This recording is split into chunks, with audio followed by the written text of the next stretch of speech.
Hello, everyone. It's Lindsey Scarborough, and I'll be presenting We Real Cool Black Men and Masculinity by Bell Hooks, which was published November 7th, 2003. The reason I chose this book when we initially got the list was because not only did I not know much about masculinities in general, I didn't know much about Black men in relation to masculinity, and out of the rest, this seemed like something that just genuinely interested me and that I felt ignorant about in general, and it's something that I wanted to learn more about. So, what I'll be covering in this presentation is the background of the author, Bell Hooks, and the text, some key arguments, masculinities, how things we discussed in the class relate to the text, some questions regarding the text, and my critiques of the concepts and the text itself. A little bit about Bell Hooks. She is a wonderful author. This is the second book I've read of hers. An acclaimed intellectual, feminist theorist, cultural critic, and social activist. Her writing primarily focuses on race, class, gender, spirituality, teaching, and the significance of media in society. In this text, I think she utilizes each of those throughout multiple times. The title of this text was inspired from a Gwendolyn Brooks poem from 1959 called We Real Cool, and that is a Black woman who, right before the Civil Rights Movement, wrote this short, very rhythmic poem, kind of stylistic, and it's about 7 boys skipping school and shooting pool. And I think it's important to look at why Hooks chose to use this, not just because you can, fit this image with some black boys skipping school, but also because it was right before the Civil Rights Movement. And why did Gwendolyn Brooks write this, and what image does it give of a black boy at that time?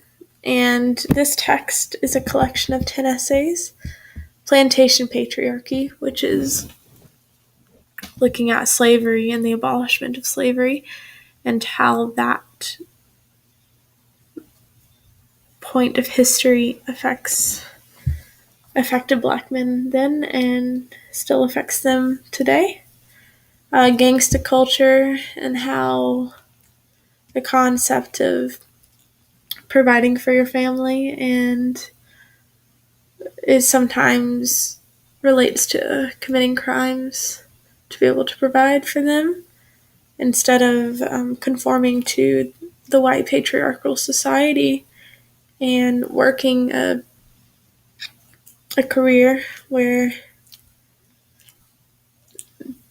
the black male may not be fully in control.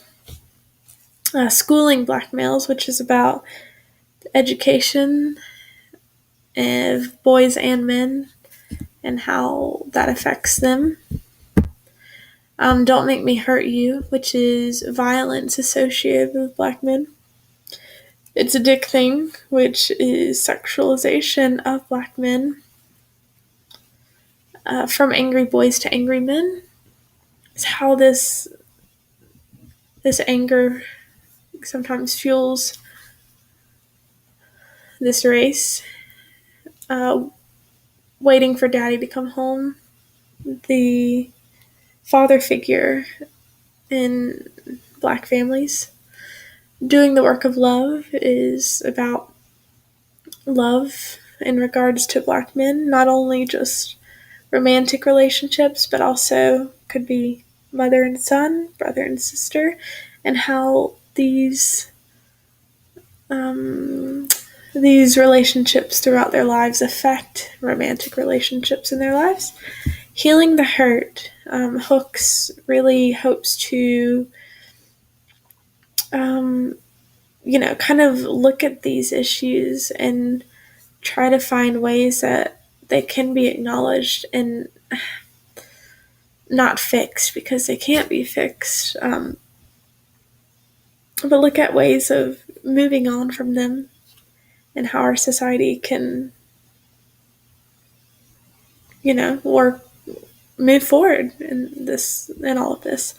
The coolness of being real. How there's this negative image associated with kind of admitting that the Black male is a victim, especially being a Black male, and not wanting to speak up for this, because not only is it not cool, but it's just not in the way our society allows them to be. We don't give them room to be exposed, and how this vulnerability can lead to reconciliation, renewal, and resurrection for them. Some of the key arguments, you can start with the white patriarchal society and its effect on Black men. Since the abolishment of slavery, Black men have struggled with conforming to our white patriarchal society in a way that they are equals with white men, but at the same time doing it in their own way. For example, after the abolishment of slavery, these men struggled with, even though they had suffered such abuse, you saw many of these Black men would abuse their wives just as they were abused years before. How seeing how these slave owners lived and living their lives as slaves, you can't even begin to imagine the physical and emotional abuse they must have experienced, and they just didn't know how to move on from it, at least that generation in particular. And although it's important to note that although they're free, they weren't. They didn't have any of the rights of that of a white man, and they couldn't get a job. And there was just this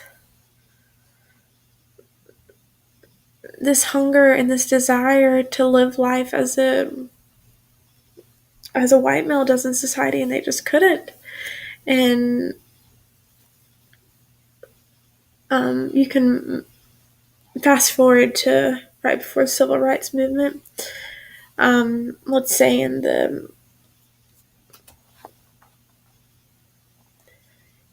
60s, it was much easier for Black women to get jobs than it was Black men. They could get them in the service industry as maids, laundresses, housekeepers, and a lot of the time they would be the breadwinners of the family. They'd be bringing home the most money, and they were matriarchs. And no one in the Black family questioned it.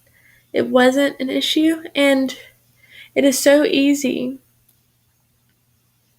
in regards to Black people to see racism as the most prevalent thing, because it is very important and should not be ignored. But it's also important to mention the positive things in regards to Black people, especially in history, that at this point in time, right before the civil rights movement, sexism was nearly non-existent in the black families. And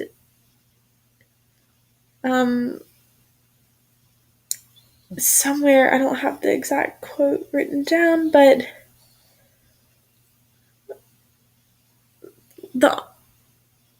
it was mentioned that the only time that sexuality or gender mattered to the black man was in the bedroom.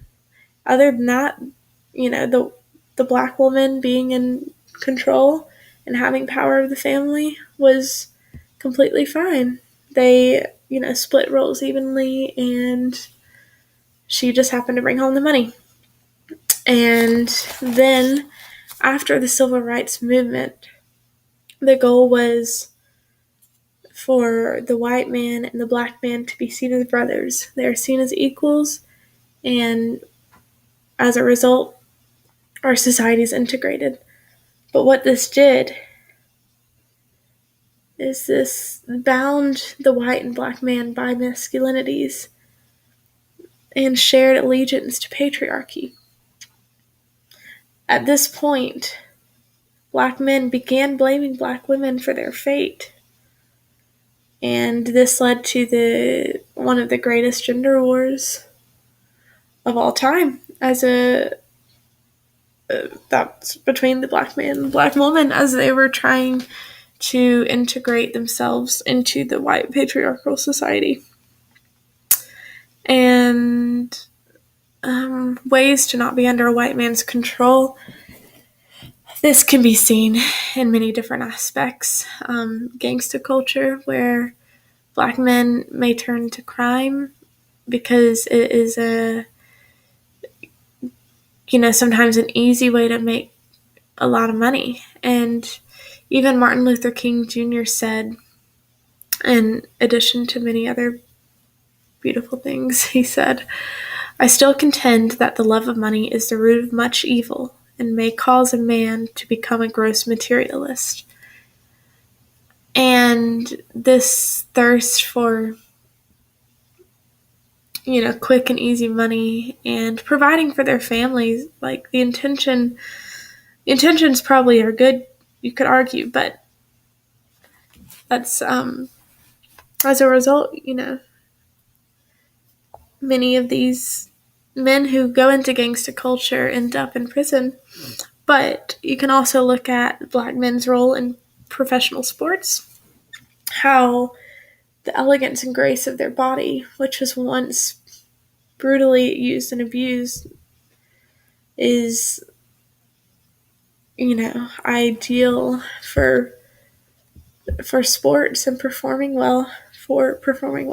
And you can look at Muhammad Ali, who not only is, one of the greatest boxers of all time, but him as a person and how he voluntarily chose to not be that of a patriarchal male and fit into society's ideas of masculinities for himself. And his beautiful spirit and heart and laughter swept everyone up. And he's just, a perfect image of not only a male choosing not to conform to our society's expectations, but that of a black male. And on page 22, Hook said, "In the minds of racist white folks, Ali today is a symbol of the castrated black man, the eunuch who comes when his master calls. For this reason is all the more vital that black folks and our allies in struggle keep alive the memory of Ali's words and vision as a champion of the human spirit working on behalf of the liberation of the exploited and oppressed." You can also look at music, how starting, back from blues and jazz is rebelling against being under a white man. And, it goes all the way to rap today, and how the way of making your own money in your own way and being your own boss and providing for your family in an independent way is their outright attempt to not be under this white man's control. Society's fear of black men, it can be connected with many different aspects. And schooling black males, for instance, Hooks talks about how even from elementary school, parents don't want their children sitting next to black boys, and teachers struggle with teaching black boys just because of, I don't know, the fear of them, which is just an issue in our society, which I can't seem to wrap my head around. But it also relates to thinking of them as violent characters, and how most 18th and 19th century racist, sexist stereotypes attributed black males with traits of psychopaths. The lack of emotional responsiveness or missing conscience is a way of containing this dehumanized beast. And because black males are predestined to be this beast, they must hold back to control it. Like, this is something people genuinely see as biological, that they are this beast and they must be controlled. And as a result, some black men choose to take advantage of this fear that they know people have of them. And it's almost like they're fitting to this mold that society gives them because they know of this. And there are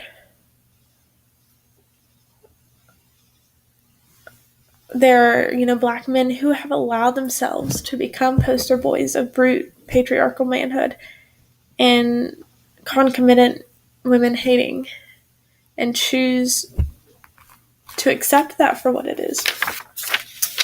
And the concept of sexuality in relation to black men, how, in society, like, there is this image of this black male rapist, and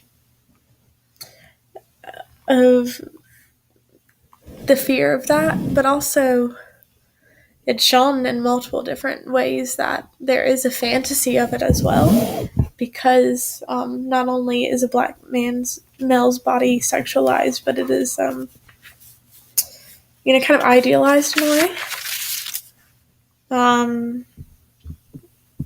Turning points in history, like I mentioned, were obviously the abolishment of slavery, the civil rights movement, and it's very interesting to relate these to this black male and his masculinities, and you have to notice how these have affected the black male very greatly. Masculinities, like we discussed in class, the overwhelming pressure to fit into these masculinities is, I don't know, I would argue that it's possibly more so with black men, because they have to prove themselves not only to be a man, but to be a black man, which is harder because of the oppression. And you can refer to the Act Like a Man box, which,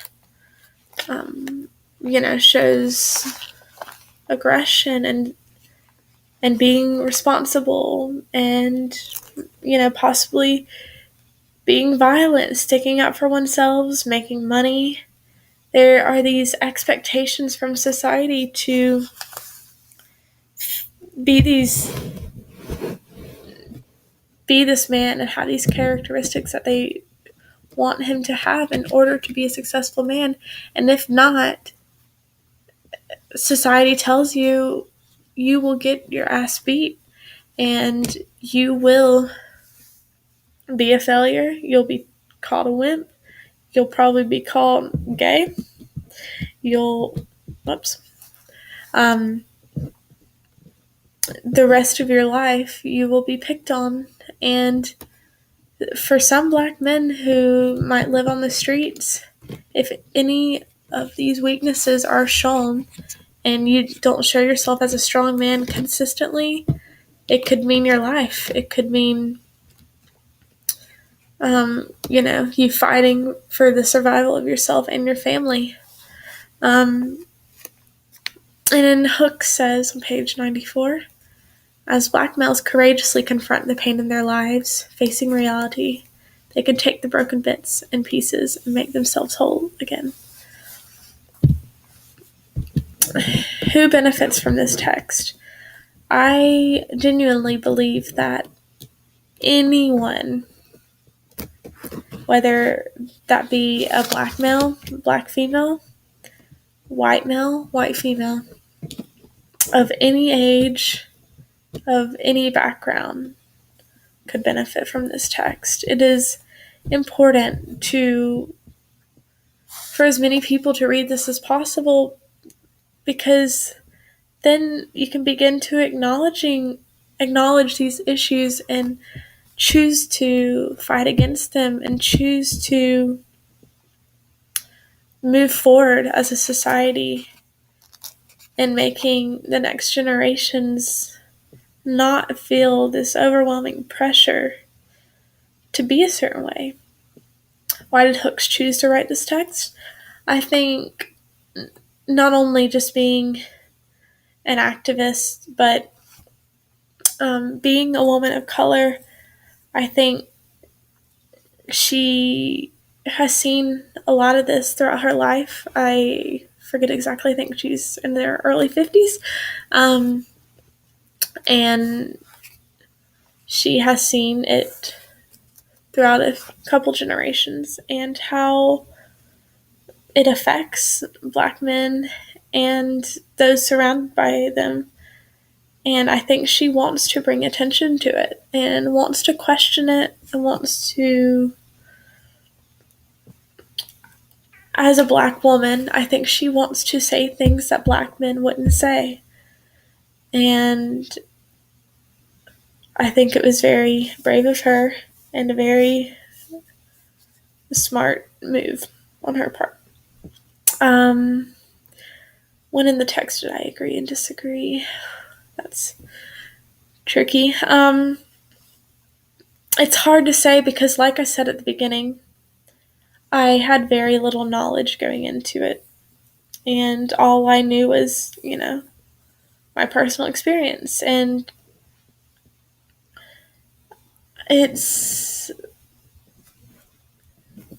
I felt like I learned so much from reading this.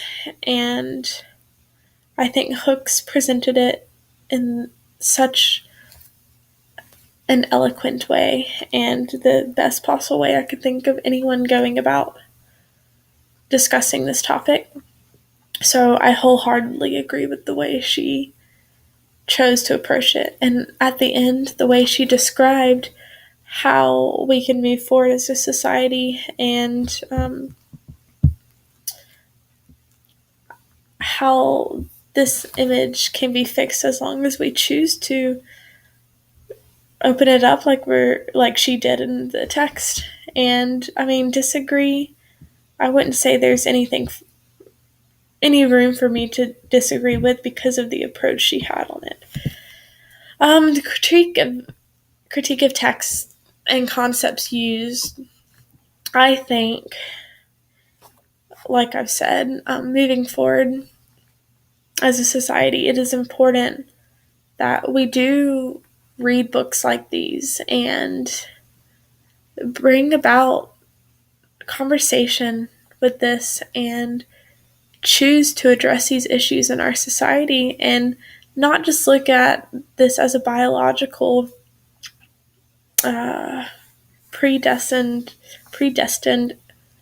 factor, but as a social construct of masculinities. And I think We Real Cool, Black Men and Masculinity, did that in the absolute perfect way. And Hooks, was the perfect author to go about doing it. And the concepts regarding masculinities and black men were spot on. And I feel like I learned so much from it, and I was very thankful to read this text. But thank you guys